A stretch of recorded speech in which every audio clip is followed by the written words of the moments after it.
नमस्कार, आप देख रहे हैं आवाज इंडिया, देश की भरोसेमंद आवाज। और मैं हूँ इशिता चक्रवर्ती। खबरों का सिलसिला शुरू करने से पहले आइए एक नजर डालते हैं आज की बड़ी हेडलाइंस पर। एसआईआर केस में सुप्रीम कोर्ट की बड़ी टिप्पणी, वोट न देने से खत्म नहीं होगा अधिकार। देहरादून पहुंचे सीएम धामी, ब्रिगेडियर मुकेश जोशी को दी श्रद्धांजलि। निशांत कुमार ने की नीतीश कुमार की जमकर तारीफ, बोले अपराधी राज खत्म कर बनाया नया बिहार। शराब नीति केस में केजरीवाल को हाई कोर्ट का नोटिस, ईडी ने बरी करने के फैसले को दी चुनौती। अब खबरें विस्तार से।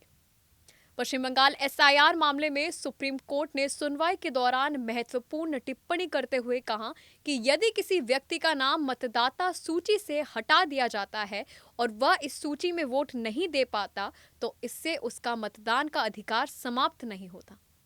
कोर्ट ने स्पष्ट किया कि संबंधित व्यक्ति ट्रिब्यूनल में अपील कर सकता है और यदि फैसला उसके पक्ष में आता है तो उसका नाम दोबारा मतदाता सूची में शामिल किया जाएगा। यह व्यवस्था उन लोगों पर भी लागू होगा जिनका नाम पहले शामिल था लेकिन बाद में हटा दिया गया। सुप्रीम कोर्ट ने कहा कि यह सुनिश्चित किया जाना चाहिए कि किसी नागरिक को स्थायी रूप से उसके मतदान अधिकार से वंचित न किया जाए। मामले की अगली सुनवाई 6 अप्रैल को निर्धारित की गई है।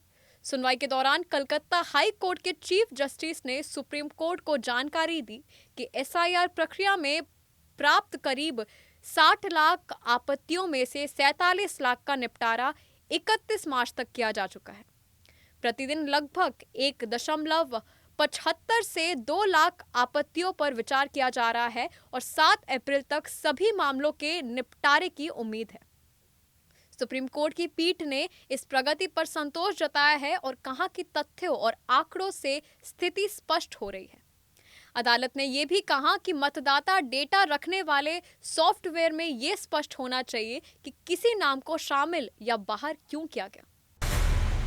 उत्तराखंड के मुख्यमंत्री पुष्कर सिंह धामी ने रिटायर्ड ब्रिगेडियर मुकेश जोशी के निधन पर उनके देहरादून स्थित आवास पहुंचकर श्रद्धांजलि अर्पित की। इस दौरान उन्होंने शोकाकुल परिवार से मुलाकात कर अपनी संवेदनाएं व्यक्त की। मुख्यमंत्री ने दिवंगत आत्मा की शांति के लिए ईश्वर से प्रार्थना की। उन्होंने परिवार को इस दुख की घड़ी में धैर्य रखने की ताकत देने की कामना भी की। इस घटना को उन्होंने बेहद दुखद बताया। मुख्यमंत्री पुष्कर सिंह धामी ने सोशल मीडिया साइट पर लिखा, इस घटना में शामिल दोषियों के खिलाफ सख्त कार्रवाई की जाएगी। ऑपरेशन प्रहार चलाकर असामाजिक तत्वों पर कार्रवाई की जाएगी। जनता की सुरक्षा सरकार की पहली प्राथमिकता है। कानून व्यवस्था से खिलवाड़ करने वालों को किसी भी हालत में बख्शा नहीं जाएगा।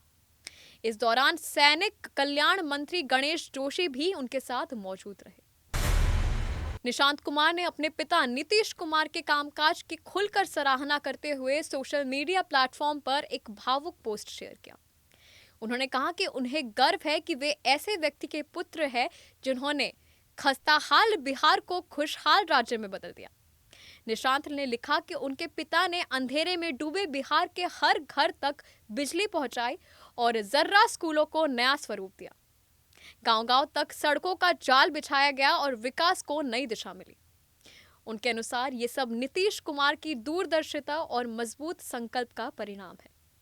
निशांत ने आगे कहा कि नीतीश कुमार ने अपराधी राज को खत्म करने कर कानून का राज स्थापित किया और हर क्षेत्र में व्यापक बदलाव किए।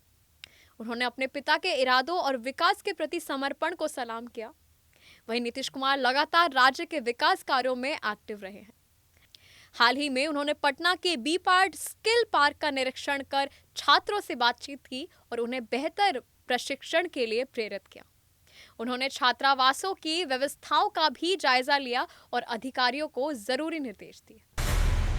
आइए बढ़ते हैं एक छोटे से ब्रेक की ओर।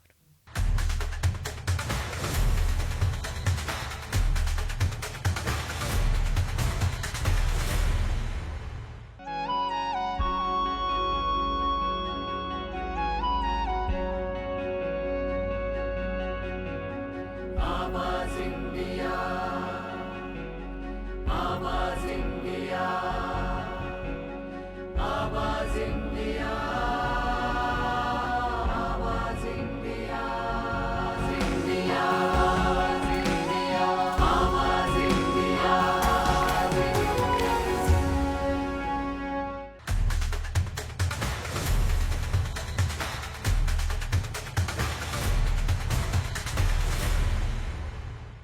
अब सभी का स्वागत है इस छोटे से ब्रेक के बाद। आइए बढ़ते हैं अपनी अगली खबर की ओर।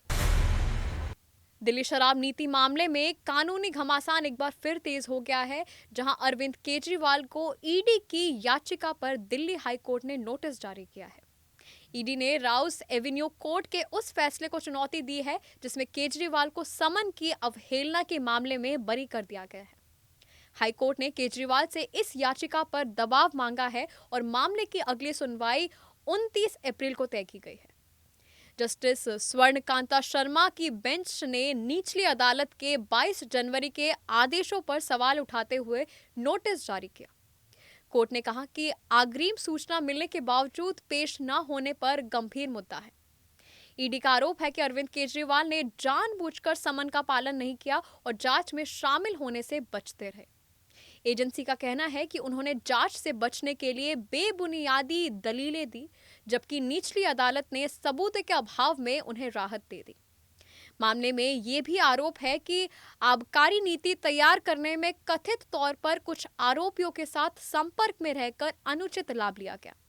फिलहाल केजरीवाल मनी लॉन्ड्रिंग से जुड़े मामले में अंतरिम जमानत पर है और इस पूरे प्रकरण पर सुप्रीम कोर्ट में भी सुनवाई जारी है। रणवीर सिंह की स्पाई थ्रिलर धुरंधर 2 बॉक्स ऑफिस पर धूम मचा रही है और दर्शकों के साथ साथ सितारों को भी खूब पसंद आ रही है। फिल्म को लेकर लगातार सोशल मीडिया पर पॉजिटिव रिएक्शन सामने आ रहे हैं। अब विक्की कौशल ने भी फिल्म देखने के बाद अपनी प्रतिक्रिया शेयर की है। उन्होंने डायरेक्टर आदित्य धर और पूरी टीम की जमकर तारीफ की। विक्की ने फिल्म को गोल्ड स्टैंडर्ड बताते हुए इसकी मेहनत और ईमानदारी की सराहना की। उन्होंने सोशल मीडिया पर फिल्म का रिव्यू दिया, लिखा कि ये फिल्म हर मायने में शानदार है। विक्की कौशल ने खास तौर पर रणवीर सिंह के अंदाज और हुनर की तारीफ की। इसके साथ ही उन्होंने आर माधवन और राकेश बेदी के काम की भी सराहना की। विक्की ने फिल्म की एडिटिंग और बाकी तकनीकी टीम को भी बधाई दी और उनके काम को बेहतरीन बताया। उन्होंने पूरी टीम को धुरंधर बताया।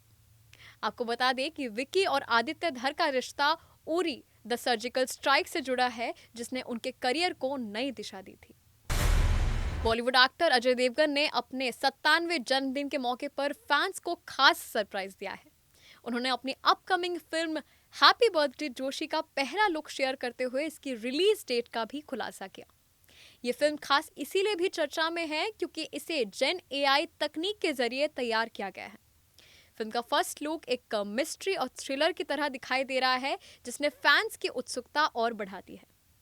पोस्टर में फ्लॉपी डिस्क, टाइपराइटर, अखबार और नोट्स जैसे एलिमेंट्स नजर आते हैं। इसके साथ अजय ने कैप्शन में फिल्म की कहानी को लेकर सस्पेंस भी बनाए रखा है। खास बात यह है कि ये फिल्म 2 अप्रैल को रिलीज होगी, जो अजय के जन्मदिन का भी दिन है। फिल्म हैप्पी बर्थडे जोशी का निर्माण अजय देवगन ने लेंस वॉल्ट स्टूडियोज के बैनर तले किया है, जिसमें उनके भाई दानिश देवगन भी शामिल है।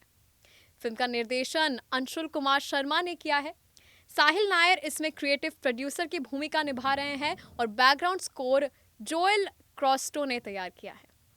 फिल्म का जेन एआई कॉन्सेप्ट इसे और भी खास बनाता है, जिससे दर्शकों को एक नया विजुअल अनुभव होगा। ये फिल्म टेक्नोलॉजी और कहानी के अनोखे मेल को पेश करने का दावा कर रही है। खबरों के सिलसिले में आज के लिए बस इतना ही। आप देखते रहिए आवाज इंडिया, सच्चाई की खोज।